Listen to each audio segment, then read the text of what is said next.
Fala pessoal, beleza? Seja muito bem-vindo a mais um vídeo do canal e hoje eu quero trazer um assunto muito interessante aqui que faz parte do nosso dia a dia como QAs ou como pessoas que trabalham com desenvolvimento de software, que é relacionados a estimativas. Talvez esse seja um dos receios mais frequentes para quem é QA. Se você é QA, você está estimando junto com o time? Como que você se sente em relação a essas estimativas? Você se sente mais confortável ou se sente ainda ali um pouco inseguro de estimar junto com o time? E se você não está estimando, esse vídeo é muito importante também, porque eu quero te incentivar a estimar junto com o time, porque isso é muito importante para as nossas entregas e também para evidenciar as atividades que nós estamos realizando ali durante a sprint. Mas por que as estimativas elas são importantes para a sprint? Um dos pontos é que as estimativas elas vão medir ou, na verdade, tentar ali ter uma métrica boa sobre os esforços do time. Se a gente está construindo um software, nós precisamos entender qual esforço nós vamos precisar para desenvolver, por exemplo, uma funcionalidade, uma refatoração. Então, a gente precisa entender os nossos esforços e as estimativas elas conseguem nos ajudar com isso. Tendo esses esforços mapeados, a gente consegue delimitar aí a capacidade do time, ou que a gente vai chamar de capacity. Qual é a capacity do time? De entender que para aquela sprint, o time só suporta 2, 3, 4, 5 user stories. Porque dado os esforços que nós temos feito ao longo das últimas sprints, nós estamos convergindo para um valor que seja a realidade do time. O time não consegue ali entregar mais que 5 stories, por exemplo. Então isso consegue delimitar a capacidade do time. Isso é muito legal. E tudo isso ajuda o quê? A termos uma visão de planejamento do que vamos conseguir entregar na sprint 1, 2, 3, 4, no trimestre, no semestre. E isso é muito importante para as pessoas de liderança, de entender qual é o nosso planejamento. Isso vai nos dar uma visão a respeito do roadmap. Aí a pergunta é, você tem um roadmap no seu time? Você sabe quais funcionalidades vão ser desenvolvidas em cada sprint, onde cada uma delas está planejada para ir para a produção, por exemplo? Se você não tem um roadmap, isso aqui é uma outra treta que nós vamos discutir em outro momento, em um outro assunto, porque isso é um outro tópico aí, que é muito importante também. Mas as estimativas nos ajudam em toda essa esfera. Nossos esforços, a capacidade do time, na visão de planejamento e também para evidenciar, de certa forma, as atividades que nós vamos precisar fazer e que às vezes nem todo mundo do time está ciente das atividades que nós fazemos. E nas estimativas, como nós precisamos entender as atividades que nós vamos fazer, nas estimativas, essas atividades vão começar a ser evidenciadas. Aí o time vai conseguir entender, então o Natan está fazendo essa atividade. O Natan precisa fazer isso, isso e isso. Não sabia. Mas é importante que ele faça isso para a gente conseguir entregar aquela user story. O dev vai precisar fazer isso, isso e isso também. Então a gente consegue com o time evidenciar todas as atividades que nós vamos precisar para entregar aquela user story. Legal, né? É muito interessante. Então, o que torna interessante é que se as estimativas elas são o esforço que o time precisa para entregar uma user story, nós precisamos também colocar as nossas estimativas, porque estimativas não diz respeito apenas aos desenvolvedores. Às vezes a gente tem essa ideia, né, de que quem está estimando é quem está construindo aquele software. E quando a gente fala construir, como se estivesse escrevendo somente o código. Mas não é só isso. As nossas entregas envolvem outras pessoas, envolve área de produto, envolve área de negócio, envolve área de design, envolve área de QA. De todas essas áreas, elas estão reunidas para que juntos nós possamos entregar o nosso produto final, a nossa funcionalidade ali no final da sprint. Então é interessante que nós QAs tenhamos também o nosso esforço contabilizado nessa sprint, no esforço da user story. Então é muito importante que nós tenhamos isso. E se nós, agora, entendemos a real necessidade, a importância dessas estimativas, aí que mora o nosso medo, o nosso receio. Porque a gente começa a se perguntar, será que eu vou estimar certo? Vou estar lá no meu planejamento e vamos estar analisando uma user story, ou seja, planejando uma user story. Será que eu vou conseguir estimar certo? E se eu estimar um valor e o time me questionar? Se eu for questionado, como que vai ser minha reação? Será que eu vou conseguir ter argumentos para defender a minha pontuação? lembrando aqui que estimativas também depende de como o seu time está lidando com isso, tá? No sentido de, pontos de Fibonacci, é por horas, é t-shirt, ou seja, PMG, ou seja, uma user story é pequena, média ou grande. Então isso depende do contexto do seu time. Mas de qualquer jeito você vai precisar dar um valor, seja por pontos, por horas ou por t-shirt. E o nosso medo é, será se eu vou conseguir então argumentar caso alguém questione o valor que eu disse? Mas antes disso, será se eu vou conseguir ao menos dar um valor para o meu esforço, para as minhas atividades?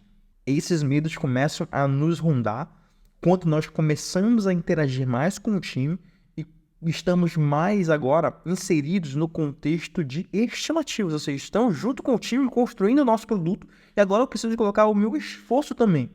Aquilo que talvez antes era muito mais reservado a mim, como que eu estava lá no meu cantinho, agora que eu entendo a importância das estimativas e eu começo a colaborar junto com o time, eu tenho que trazer a minha visão para o time porque eu estou dando aquela estimativa também, porque eu concordo ou discordo com aquela estimativa daquela user story. Aí começa a brotar todos esses medos que eu comentei com vocês. Mas aqui é um ponto importante, pessoal. Não tem jeito. Não tem jeito. Se nós queremos estimar certo e remover todas as nossas inseguranças relacionadas às estimativas que nós damos, só existe um caminho. Conhecer o produto que nós estamos construindo. É somente através desse conhecimento do nosso produto, de como ele vai sendo construído ou como ele está construído, é que todo esse medo nosso ele vai começar a desaparecer. Porque o nosso medo de estimar, ele vem porque nós não temos uma visão talvez muito clara do que está construído ou do que nós estamos planejando para construir. E se em nossa mente está algo mais tudo relacionado ao conhecimento do que nós estamos trabalhando, então é normal que nós tenhamos essas inseguranças e esses medos. Porque a insegurança ela vai bater porque nós não temos argumentos bons o suficientes para defender as nossas ideias, as nossas atividades. E isso não vem apenas do conhecimento do produto, pela falta de conhecimento do produto, mas isso também vem acompanhado com talvez a nossa falta de base, ou seja, de fundamentos da nossa própria área de teste de software. Então, sim, as nossas estimativas, elas passam a ter um grande valor para sprint e conseguimos estimar melhor, tendo conhecimento do produto e tendo uma base da nossa área, então a insegurança ela começa a bater em nós porque nós temos receio de nós não termos argumentos para defender as atividades que nós realizamos. E essas atividades, elas não estão apenas relacionadas ao conhecimento do nosso produto, mas também elas são acompanhadas pelos fundamentos de teste de software. Então, uma vez que a gente não tem esses conhecimentos, esses fundamentos, as nossas inseguranças, elas passam a bater ainda mais forte. E é dessa forma que a gente não vai saber se aquilo que nós estamos estimando está certo ou não, ou se está próximo, pelo menos, da realidade. Então, não existe uma técnica específica para que você possa estimar certo.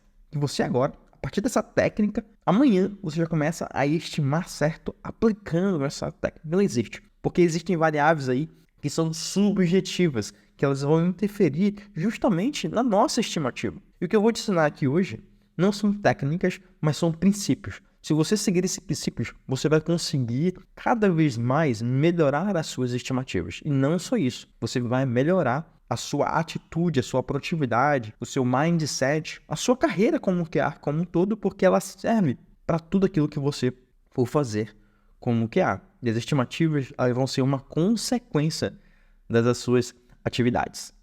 E o ponto que a gente precisa entender, então, assim, se as estimativas elas estão relacionadas ao conhecimento que nós temos do nosso produto e às atividades que nós realizamos como QAs ao longo da sprint, então o que vai nos dar mais segurança é justamente nós passarmos a ter um conhecimento profundo do nosso produto, ao mesmo tempo que nós temos um conhecimento de testes de software. E essas coisas juntas elas vão proporcionar para a gente uma melhor estimativa. Mas não só isso, mas uma melhor planejamento e visão das atividades de qualidade que nós QAs precisamos realizar. Bora lá entender como que você pode cada vez mais melhorar essa visão sua de conhecimento do teu produto e também de conhecimento de fundamentos de testes de software.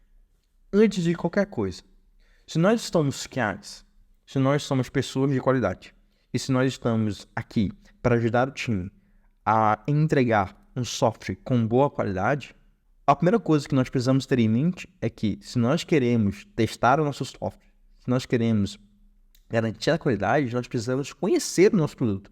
Não faz sentido nós queremos garantir a qualidade do nosso produto se nós não conhecemos o nosso produto. Vai existir, talvez, áreas aí que vão ficar deficientes. Então é interessante a gente começar por essa visão.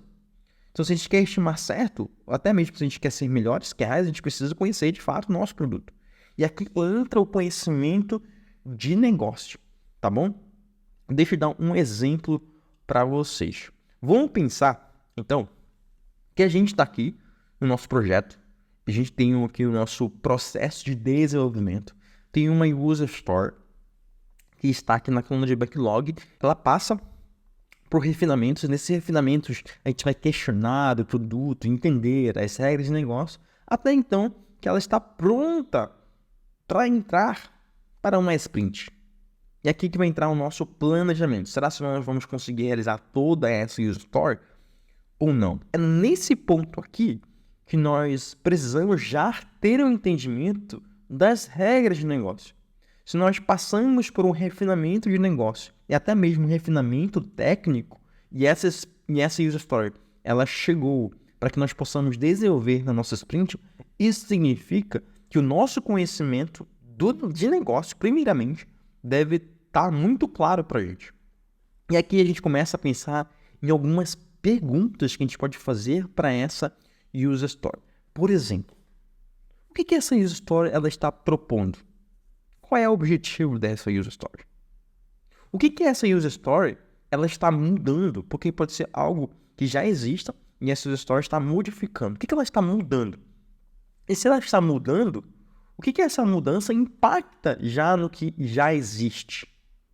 Quais são as outras features que vão ser influenciadas, ou seja, vão ser interferidas a partir do momento que nós realizemos essa mudança dessa user story? Tudo dessa user story está claro?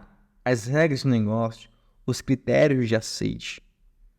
Eu como que conheço todas as regras de negócio que estão nessa user story. Eu fiz perguntas, eu fiz questionamentos que vão deixar mais claro a minha visão de produto baseado nessa user story.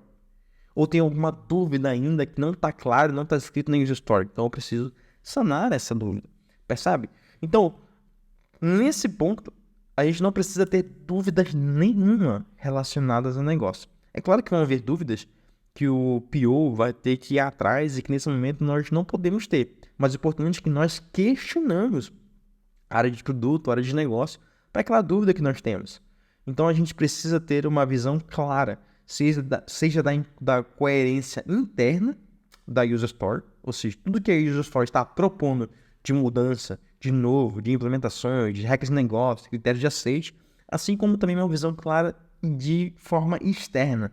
Ou seja, eu entendi internamente o que aquela user story está propondo e todas as suas nuances, mas eu entendi externamente o que ela está modificando, o que ela está interferindo, quais são as suas fronteiras. Por que disso? Porque isso vai influenciar mais lá na frente na sua estratégia de teste, de como você vai aplicar determinados tipos de testes ou colocar outros cenários para validação, visto que essa user story faz fronteira com outras funcionalidades. Então, talvez não vai ser apenas um teste dessa user story, dessa funcionalidade, mas você vai precisar adicionar outros tipos de testes, outros cenários de testes, por conta das fronteiras que ela faz com outras funcionalidades. Percebe a importância de entendermos o negócio, de como esses negócios impactam tanto a user story internamente, como essa user story impacta externamente outras funcionalidades. Então, o primeiro ponto que a gente precisa entender quando nós chegamos nesse passo aqui é justamente entender o conhecimento de negócio. E o interessante é que talvez a gente faça um bom trabalho como que relacionado a negócio. É muito comum a gente estar próximo à área de negócio. Porque a gente tem a sua importância, a gente entender que nós estamos próximo do Product Owners, por exemplo, e entender profundamente o negócio. Isso é muito importante. Então, esse trabalho que nós precisamos fazer e sanar todas as nossas dúvidas relacionadas ao negócio, a importância, o valor que aquela User Story ela vai entregar para os nossos clientes. Mas a gente não deve parar por aí. A gente deve caminhar agora muito importante. Se nós temos User Stories, regras de negócio, a gente precisa entender agora como que a gente vai construir nosso software de forma técnica para que essas regras de negócio possam nascer, ou seja, possam dar-se vida. Então, se existem regras de negócio, existem recursos e componentes que fazem com que essas regras de negócios elas funcionem. Então, a gente não pode parar somente nas nossas regras de negócio. A gente tem que agora entender quais são os recursos e componentes de forma técnica, como o nosso software ele é construído. E aqui a gente entra no segundo princípio, que é, ok, entendi de forma profunda o meu negócio. Agora eu preciso conhecer de forma técnica também o meu negócio e nós precisamos nos aprofundar nisso. As perguntas que a gente pode fazer é quais endpoints vão surgir dessa user story? Vão ser novos ou vão ser endpoints refatorados? Essa refatoração desse endpoint pode influenciar nos usuários que já estão usando esse endpoint em produção? Ou não? Vão ser uma versão 2, por exemplo. Isso é coisas técnicas que nós precisamos entender e discutir, porque isso vai influenciar a forma como nós vamos testar mais lá na frente. Também, essa user story, ela vai depender de um sistema externo. Qual é esse sistema externo? Do que ele depende? Vamos salvar alguma informação na base de dados? Não sei.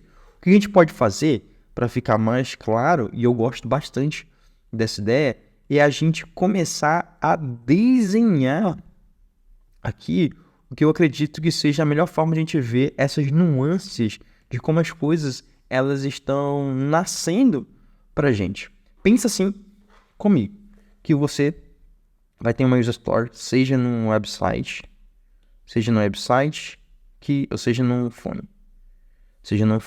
Nós temos elas que é bem definidas. Então a gente precisa entender como que essas informações elas vão começar a ser influenciadas a partir dessa user story. Ok, eu tenho lá meu website, aqui meu web, eu tenho aqui meu phone, né? Tem uma phone. Então, a gente vai conseguir acessar esses caras aqui. Vão acessar endpoints. Esses endpoints, eles são novos ou não são novos? Vou precisar de versão 1 ou vai ser uma versão 2? Porque se a gente mexer na versão 1, isso não pode impactar os usuários que estão na versão 1, por exemplo. Vamos pensar aqui, para a versão 1.1.0. Web também, para a versão 1.1.0. Se a gente alterar essa versão 1.1 aqui para essa nova user story, essa alteração não vai influenciar os usuários que estão nessa versão do app e web? Não vai. Então isso pode nos indicar que nós não podemos mexer na versão 1. Nós temos que fazer uma versão 2. Pô, bacana. Então eu vou já ter duas versões aí no mesmo endpoint. Talvez nessa versão 2, com essa nova user story, eu estou colocando novas informações. Eu tenho novas propriedades sendo retornadas nesse endpoint. Percebe? Porque isso vai talvez gerar uma retrocompatibilidade entre as versões que o phone e o nosso app e nossa versão website ela está consumindo. Isso garante aí uma integridade dos dados e faz com que a gente não tenha problemas ali com os usuários que estão utilizando a versão V1 do nosso endpoint. Isso é muito interessante. Nós vamos ter um sistema externo, ou seja, a gente tem esse endpoint aqui, vamos pensar no endpoint V2 aqui agora, V2. Será que a gente está comunicando com o sistema externo aqui? Ext está aqui, um sistema externo, onde a gente precisa consumir dados que vêm daqui. Aí a pergunta é, que dados nós vamos consumir daqui? Que dados a gente vai buscar desse sistema externo? E que dados vão ser retornados? Esses dados nós vamos guardar na nossa base, do nosso lado, ou sempre nós vamos buscar essas informações do outro lado? Ou seja, toda vez que nós buscarmos esse endpoint V2 dessa nova user story, a gente vai buscar lá no sistema externo sempre informação.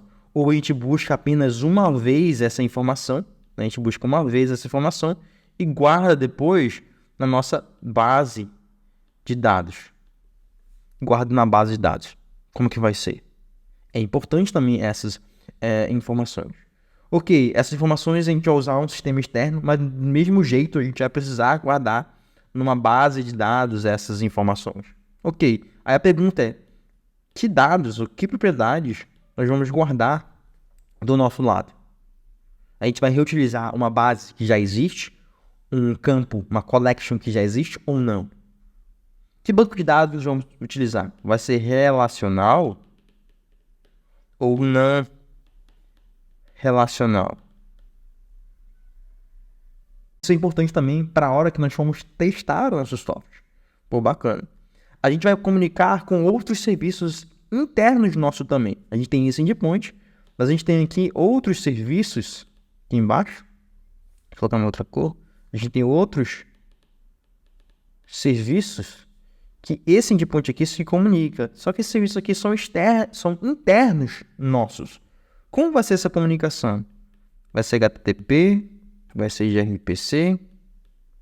Porque isso muda a forma como nós testamos também. Seja de forma manual, usando alguma ferramenta, ou seja de forma automatizada. Aí a pergunta também que nós podemos fazer, essa comunicação que nós vamos fazer entre serviços, ela vai ser síncrona, ou seja, síncrona ou assíncrona? Ah, Nathan, nossos serviços aqui, eles são assíncronos. A gente usa filas. Filas. Porque é uma arquitetura orientada a eventos. Aí a pergunta que a gente tem que fazer é, como essas mensagens, elas são publicadas? Qual é o formato dessa mensagem? É em TXT? É em JSON? Como é que é a estrutura dessas mensagens? Porque a gente vai conseguir testar também. Para onde publica? Qual é o tópico publicado? Quem lê desse tópico? E quem consome desse tópico? Ou seja, que serviço lê desse tópico e que serviço...